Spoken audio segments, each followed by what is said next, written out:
آج تھوڑا سا حضرت ہاشم کے بارے میں مزید بات کرتے ہیں، اور بات کرنا یہ بھی ضروری ہے کہ جو انقلابی لوگ ہوتے ہیں نا، جو انقلاب لے کر آتے ہیں اور سماج کے اندر بہت ہی چینجنگ لے کر آتے ہیں، ان کے تعلق سے جاننا، ان کی ہسٹری کو پڑھنا ہمارے اوپر ضروری ہے۔ تو کہا گیا کہ حضرت ہاشم جب یہ جوان ہوئے تو دیکھتے یہ ہیں، یہ 25 سال ہی تک دنیا میں رہے تھے، نبی صلی اللہ علیہ وسلم کے پردادا جو ہے۔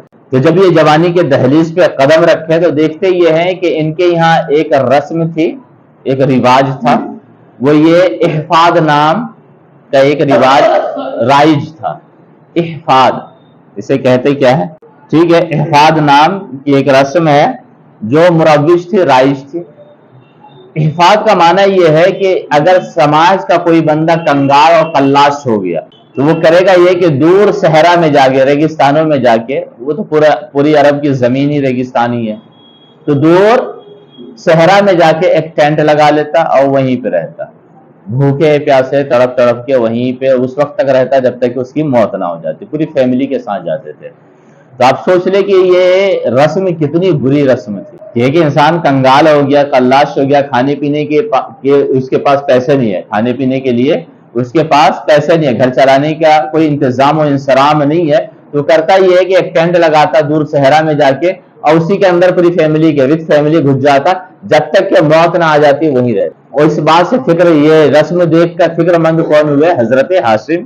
تو پورے قبیلے کی لوگوں کی میٹنگ لے کر آپ بلائے، اور بلانے کے بعد ایک بہترین تقریر کرتے ہیں کہ یا معاشر قریش ان العزت مع کثرت العدد وقد اصبحتم اکثر العرب اموالا وعزهم نفرا۔ کہ گروہ قریش، قبیلے کی عزت افراد کی زیادتی سے ہوتی ہے، قبیلے کی عزت افراد کی زیادتی سے ہوتی ہے۔ بھائی ہمارے کالونی میں بھی ہے کہ اگر کسی قبیلے کے لوگ زیادہ ہو جائے تو اس کی چلے گی پھر پوری کالونی میں۔ نیتا لوگ بھی اسی کی طرف دیکھتے کہ انصاری لوگ کتنی تعداد میں سب سے زیادہ ہے، بھائی انہی کو پٹایا جائے، خان برادری سب سے زیادہ ہے، انہی کو پٹایا جائے۔ بات سمجھ میں آ رہی ہے؟ تو حضرت ہاشم یہ کہتے ہیں کہ قبیلے کی عزت جو ہوتی ہے افراد کی زیادتی سے ہوتی ہے، اور اہل عرب میں جو مال کی فراوانی اور افراد کی کثرت کے اعتبار سے تمہیں عزت دی گئی ہے۔ اہل عرب میں قریش کو تمام قبیلوں پر جو فوقیت و برتری حاصل ہے، سبب کیا ہے؟ تمہارے پاس مال کی بھی زیادتی ہے اور تمہاری تعداد بھی زیادہ ہے۔ اب اگر تم اسی طرح خودکشی کرتے رہو گے تو دھیرے دھیرے تمہاری تعداد گھٹتی جائے گی، پھر کہیں ایسا نہ ہو کہ دشمن تم پہ حملہ کر کے تمہیں ختم ہی کر دے۔ یہ بات سمجھ ہے؟ کمزور کو سبھی، جن کی تعداد نہیں ہے نا، سبھی اسے دباتے ہیں، اور جب تعداد بڑھ جاتی ہے تو کوئی نہیں دباتا۔ یہ بات سمجھ میں آ گئی؟ تو یہ کہتے یہ ہے کہ تمہیں عرب میں دوسرے قبیلوں پر جو فوقیت و برتری حاصل ہے تمہاری افراد کی زیادتی کی وجہ سے، اب اسی طرح اگر تم خودکشی کرتے رہو گے تو ایک دن ایسا آئے گا کہ تمہاری تعداد گھٹ جائے گی، کوئی دوسرا تم پہ حملہ کر کے تمہیں غلام بنا لے گا، پھر کیا کرو گے؟ تو کہے کہ پھر ہم کیا کریں؟ کہ میرے پاس ایک مشورہ ہے، اگر مانو تو میں بولوں، میرے پاس ایک رائے ہے، اگر مانو تو میں بیان کروں کہ ہاں رائے کیا ہے۔ تو سارے لوگ کہتے ہیں کہ آپ تو ہمارے سردار ہیں، اور ایسا ہو سکتا ہے کہ سردار ہمیں اپنی رائے بتائے اور ہماری بھلائی کے لیے ہم نہ مانیں؟ کیا ٹھیک ہے؟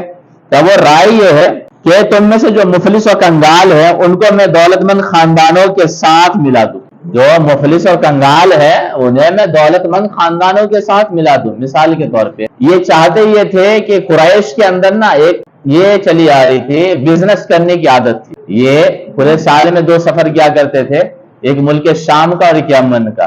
ملک شام سے سامان اٹھا کر لے جا کر کہاں بیچتے تھے؟ یمن، اور یمن سے سامان اٹھا کر کہاں بیچتے تھے؟ یہ ملک شام میں بیچتے تھے۔ اس کی وجہ سے ان کے پاس مال کی بھی کثرت تھی اور اچھی خاصی ان کی کمائی ہو رہی تھی۔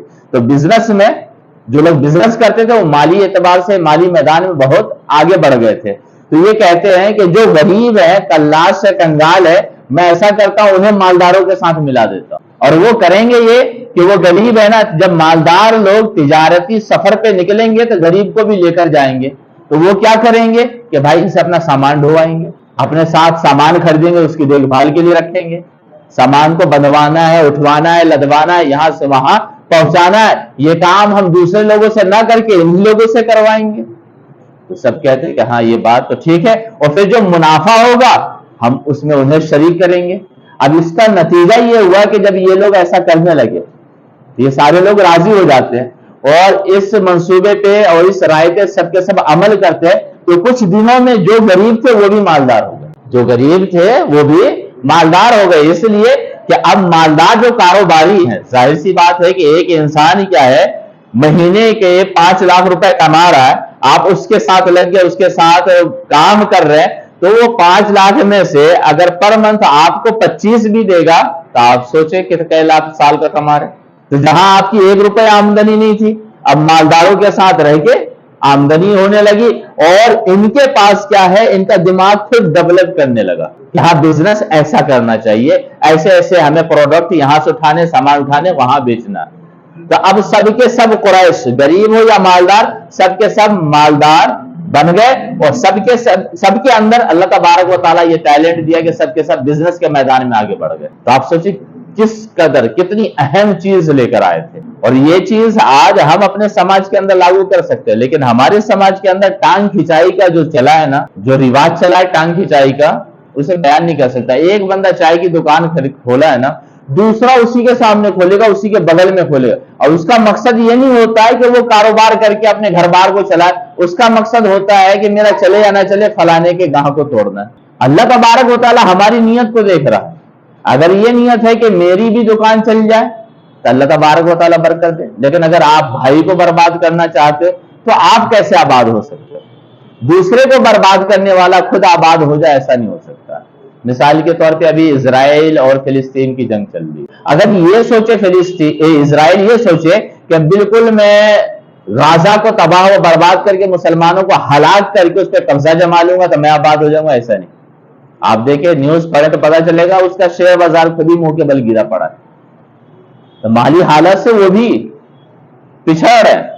2 ملک جو جنگ کرنے سے ڈرتے، اس کا سبب یہ ہے کہ جب 2 ملک جنگ کرتے ہیں تو ان کی اکنامک بیکار ہو جاتی ہے۔ غزہ تو جانتا ہے کہ ہمارے پاس کوئی اکنامک نہیں ہے، ہمارے پاس صرف جان ہے، سو رب کے حوالے ہے، رب کے حوالے بیت المقدس کے نام پر ان کے پاس تو سب کچھ ہے۔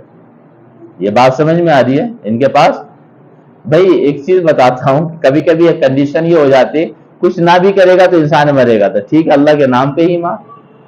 یہ بات سمجھ میں آ رہی ہے؟ بھوک پیاس سے خود ہی انسان مارا جائے گا۔ ان کے پاس کیا ہے؟ کوئی کاروبار نہیں ہے، نہیں، حماس اور فلسطین 2 الگ الگ ملک نہیں ہیں۔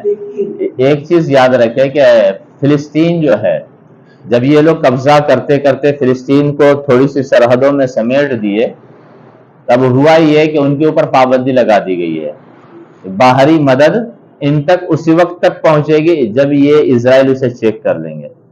آپ دوائیاں بھیجے تو بھی اسرائیل چیک کرتے ہیں، کھانے پینے کا سامان بھیجے تو بھی چیک کرتے ہیں، ٹھیک ہے، اور ان کے اوپر پابندی ہے کہ یہ آرمی تیار نہیں کر سکتے۔ تو چھپ کے جو آرمی والا کام کرتے ہیں نا، وہ حماس ایک گروہ بن گیا ہے۔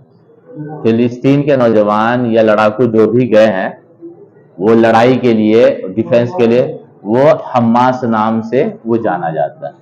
ان کے پاس آرمی نہیں ہے تو سمجھ لے فلسطینی آرمی ہے جو کسی کو پتہ نہیں۔ اس لیے آپ دیکھے ہوں گے کہ ان کی آرمی کی کبھی فوٹو آتی ہے نا تو پورا ہی بلیک ہی رہتا ہے، پورا سب کچھ چھپا رہتا ہے، یہاں تک کہ وہ آنکھوں پہ چشمہ وغیرہ بھی لگا کے رکھتے ہیں تاکہ آنکھوں کی اسکیننگ سے بھی کوئی پتہ نہ کر پائے۔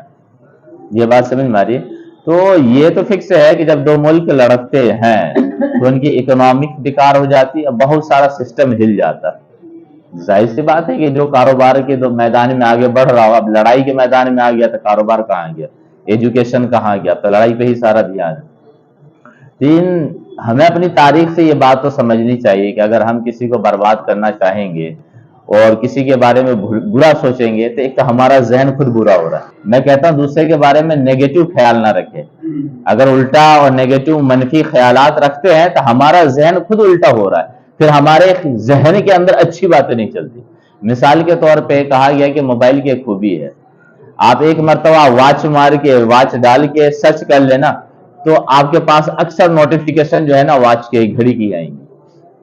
موبائل ڈال کے سرچ کر لے تو اکثر موبائل جو ہے، گوگل جو ہے نوٹیفیکیشن آپ کے پاس بھیجتا ہے، وہ کس چیز کی بھیجتا ہے؟